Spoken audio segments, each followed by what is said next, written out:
Now, Mr. Denny, he mentioned human resources. He mentioned about based on the analysis, based on the circumstances he mentioned there, there's a serious brain drain.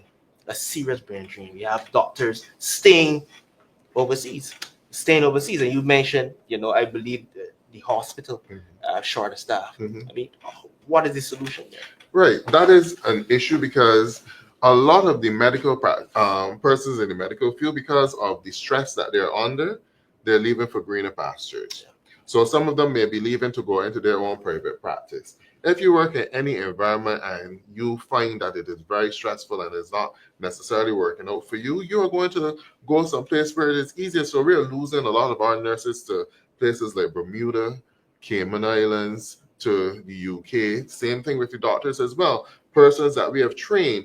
If you ask the CEO at the hospital to give you the list of all of the specialties which are covered, I'm certain that there will be a number of gaps because people do not recognize that you have to wait for a pathologist to come into Barbados to do autopsies. And that's why it's taken so long for, once before you die, you can safely say that the funeral will be in the next 2 weeks because the body will be released from the hospital. Now you have to wait and see. And if the person asks for an autopsy, you know that it's a much longer period. And then you also have the number of murders as well, which would need the forensic testing going along with that as well. You have basic specialists for a number of areas that are not available. Persons who are waiting for operations for more than a year simply because the specialists are not there. Dialysis patients who may need to have the ports put in, who have to stay in the hospital for 3 and 4 months because, again, they either don't have the catheters or they don't have the specialists to do the treatment in terms of, the doctor said I can tell me the correct term, for the fistula, to do the fistulas and so forth, which is the safest way of getting dialysis. Because when you have the port, those persons cannot get those ports wet. So you can't take a shower, can't go to the beach. But if you have the fistula, you have a little bit more flexibility. All of these, and then you have issues with persons with the ports ending up having infections and then have to spend periods of time in the hospital setting. All of these are things that we need to be concerned about as well. But sir, to add a word, the point I want to make here in relation to Barbadian doctors who studied in Cuba now ended up in Jamaica. A lot of these doctors wanted to stay here in Barbados and get back to the Barbadian community. Okay, so my statement is not an attack against them.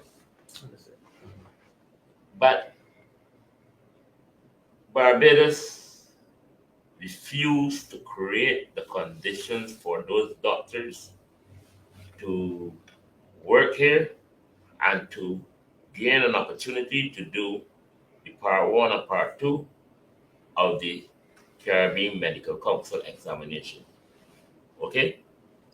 And those doctors felt insulted and they went to Jamaica.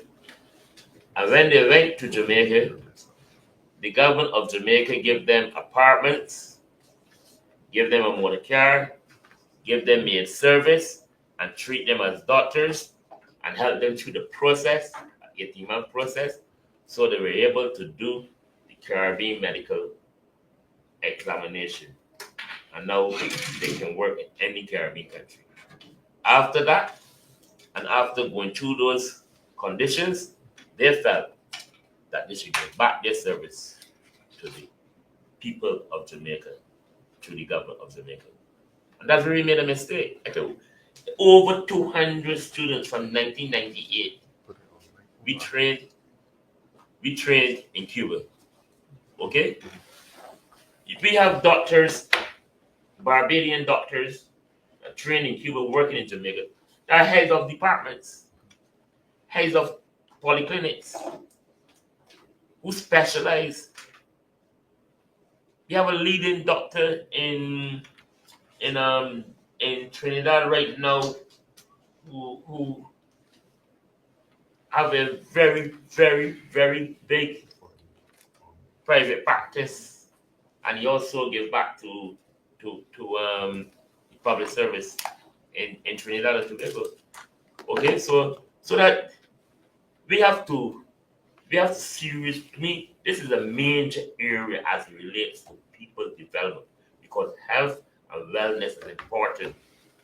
And I think that the Democratic Party need to sit down, assess, analyze, and develop a strong program that we can put before the people of Barbados for health and wellness.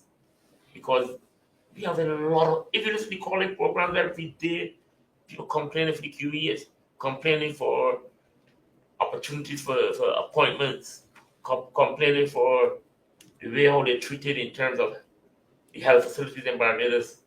And this must become a major agenda for the Democratic Labour Party, because to me, the Democratic Labour Party is the alternative government. We have to develop an alternative program and project to what's happening in Barbados because of the IMF program. And health must become part of a major area in terms of dealing with that IMF program. Because a number of people in Barbados are suffering today because of that IMF program.